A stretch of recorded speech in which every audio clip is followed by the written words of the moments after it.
Yeah, right? If it breaks, it's not my fault. I thought you break your body. Is it working? Yeah. This is like, I don't know. Appreciate it. Yeah, you got it. Still gonna go up all right? It probably needs to be aimed down a little bit. Hey, get out of here, man. Everybody wants to steal the show from this guy. Mark, Yes? before you get started with this particular crane, Yeah. if you were back home, how many pieces would you take that in this? It's really all about the radius. So we don't really know what he can pick unless we measure it to the center pin, or we put the boom in place and I ask him, what are you good for here? Because like I mentioned, where we put the center point there is going to be different radius than the one here or the low branch out the back.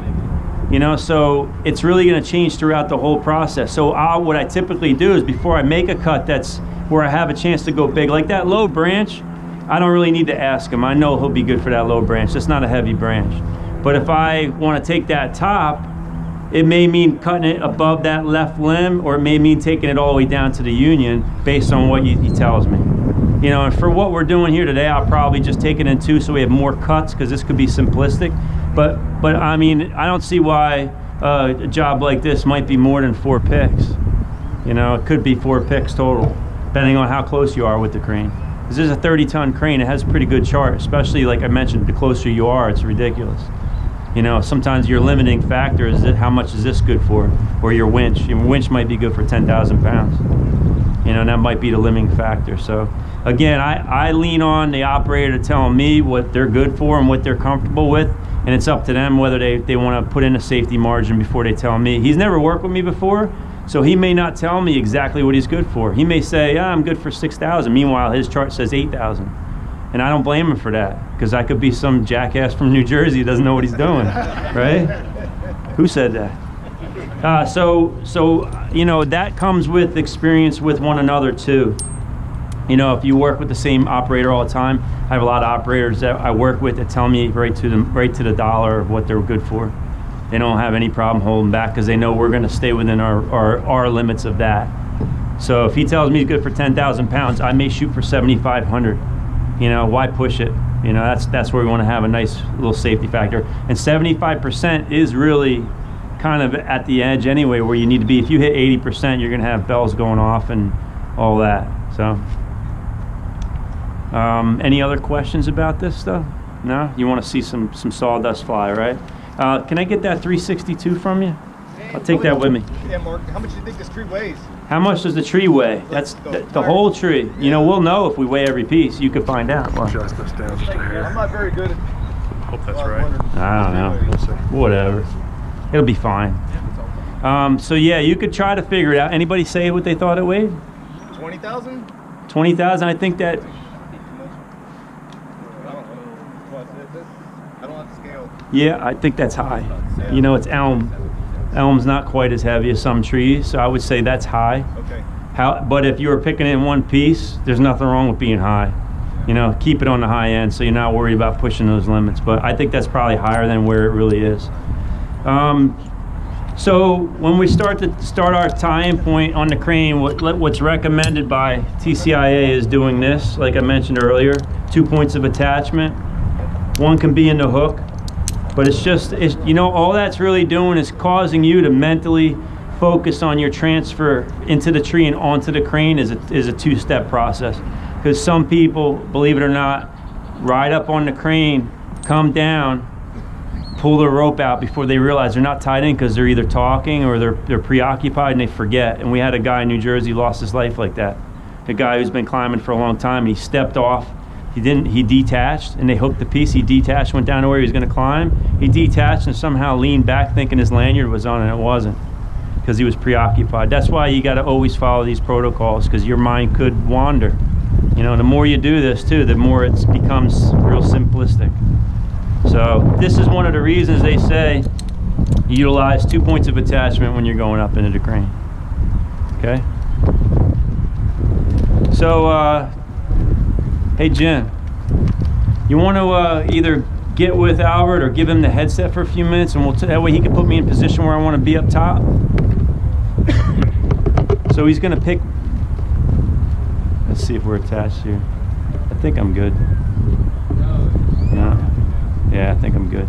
Does he want it or no? Otherwise, you could talk to him. I don't mind. Yeah, I just want to make sure you can tell them what we're doing, boom down, cable up. So you need terminology that they understand too, right? So for me, I need to know what cable up means. That's the hand signal for cable up. You need to know like boom up, boom down, swing right, swing left. And remember, it's their right, their left, not yours. So if you're facing them, you say swing right, you're going that way. You know, so make sure you're paying attention to that. Yeah, so let's go ahead and put it up in the position then. And Jimmy, I'm gonna put me right up into the top of the tree. And when you're getting picked up, settle into the crane right below it so it doesn't like jock it all around and shock load everything. And then we're good to go.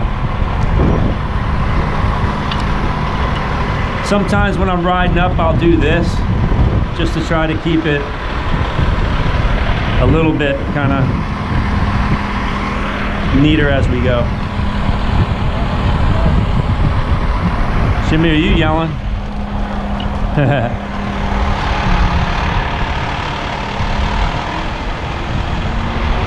So we have two choices here. We could either stay tied into the crane and pick a little bit over.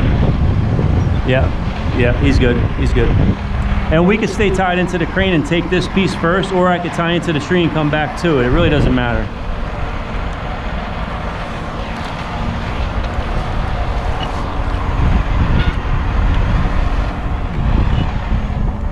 I say we just take this piece first. Does that sound cool? So he can put me over center of this, and then I'll sling it up, go back, take my rope off, and make the cut, and then he can pick me up and put me in the chop later. Sound cool?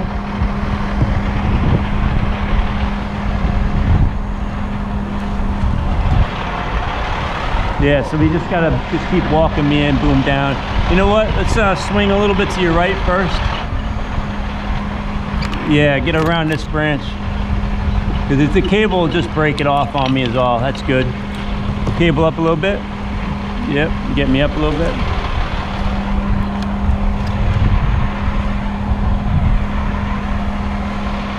Now, yep, it's doing good. Keep it going, yep. What I like to do is get above the piece. That's good. We're gonna boom down a little bit because I'm not over center yet. So we're just gonna boom down a little bit to get over center. Yep. And if he has to extend, he can do that too. So what I'm looking for is to find the center of mass here. And this is pretty good. So let's go ahead and cable down a little bit.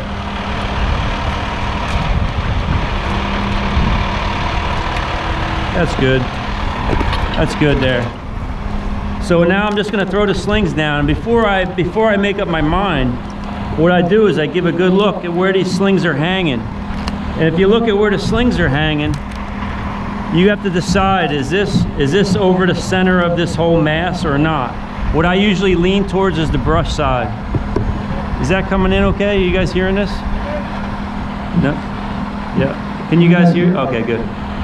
So what I usually do is lean towards the brush side a hair more than you think, because this tends to be heavier than you think it is. So we have branches that go out this way, branches that go out this way, and then you have to balance this to this. And this is a pretty good spot.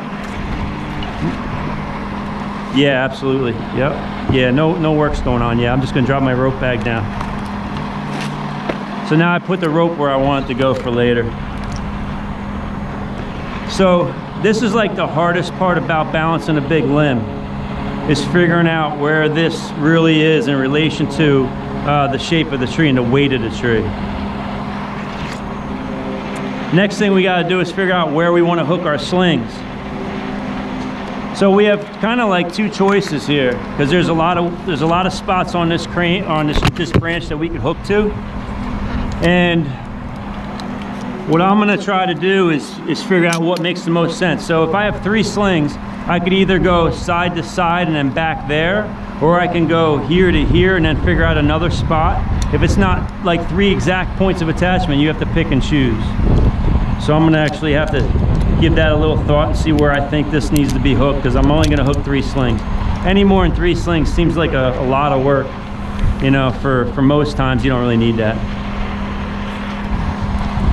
So I'm gonna hook one kind of up high And I want to show you one other thing too. Here's a good reason to use this type of sling too.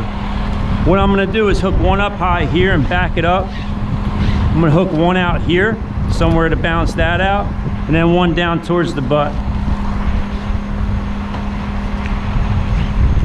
So I'll start with this top one, and remember, what I'm going to do is just basically half hitch this here as a fulcrum point. And when you're hooking your first sling, your body weight moves the hook too, so you got to let it go and see if you're putting too much tension on here to be back where it really wants to be. That's where I want it to be. So this one here, I'm going to walk out and just tie it off to this guy here and back it up. So I'm controlling it using two weights here. There are two parts of the tree.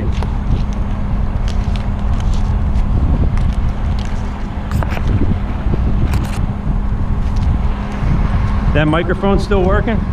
Yep, good. Sorry, not you, Jim. Sorry. Just making sure the guys on the ground can hear what's going on. And sometimes you have to look before you step off from the first one. This might not be long enough to go where you want it to go.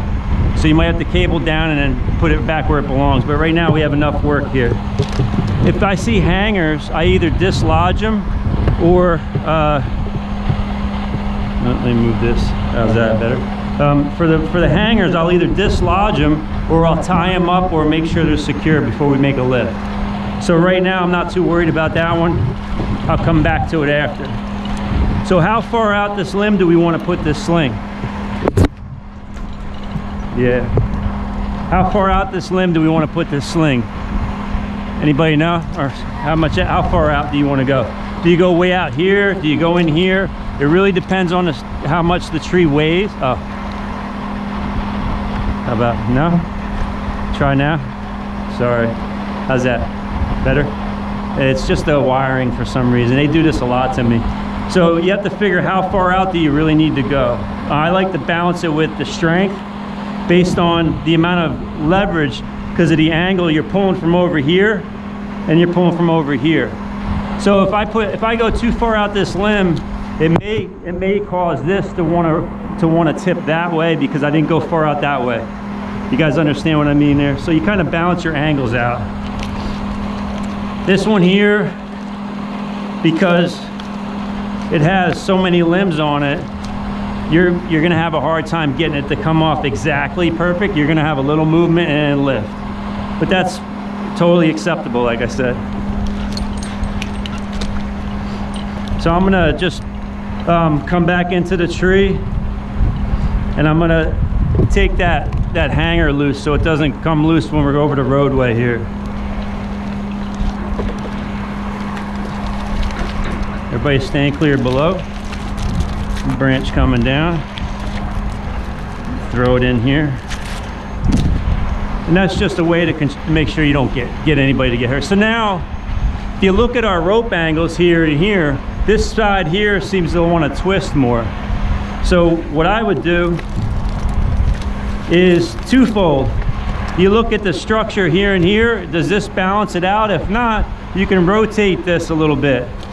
So in this scenario, if I think it's going to want to rotate this way, I can choke this sling across itself to make it rotate one way or the other to help balance that. Do you know what I mean? Remember I was telling you about spinning one to the side to help rotate it? Somebody climbing up behind me.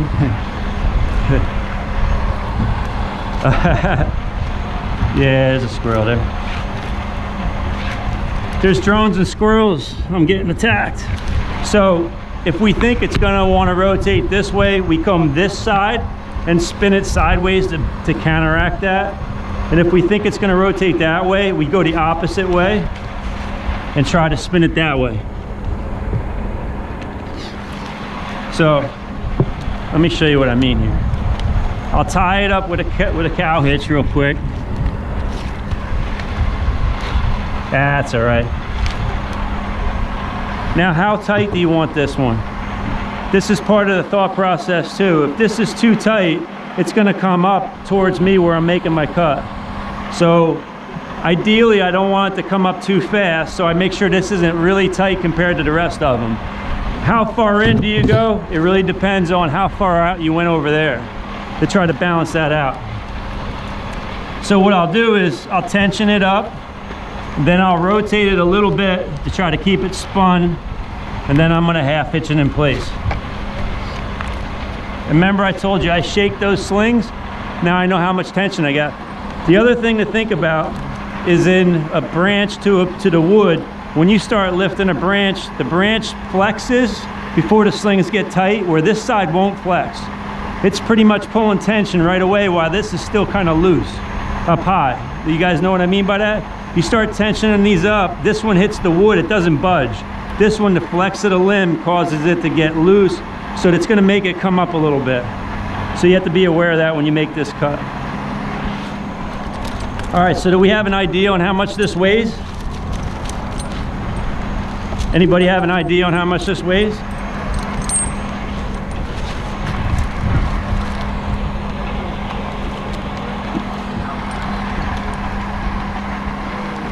Yeah, I hear you. Yep, 6. Good. What's that? 4,000, 2,500, and 3,000. That's what I'm hearing. Okay. So, yeah, it sounds a little high. As I said, stand clear below.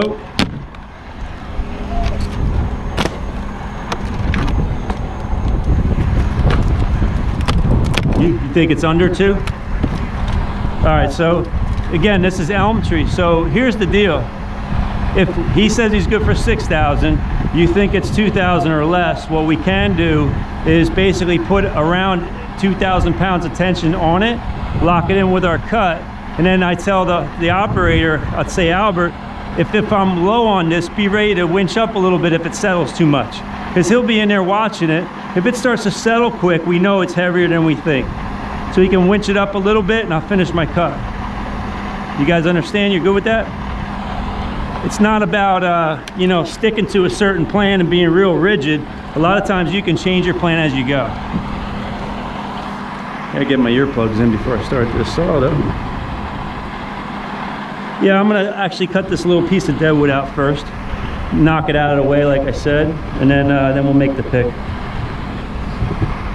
But I'll just retie right here and then come back down to it a little bit. Yep. Yeah, but I'm not rigging it, and I'm not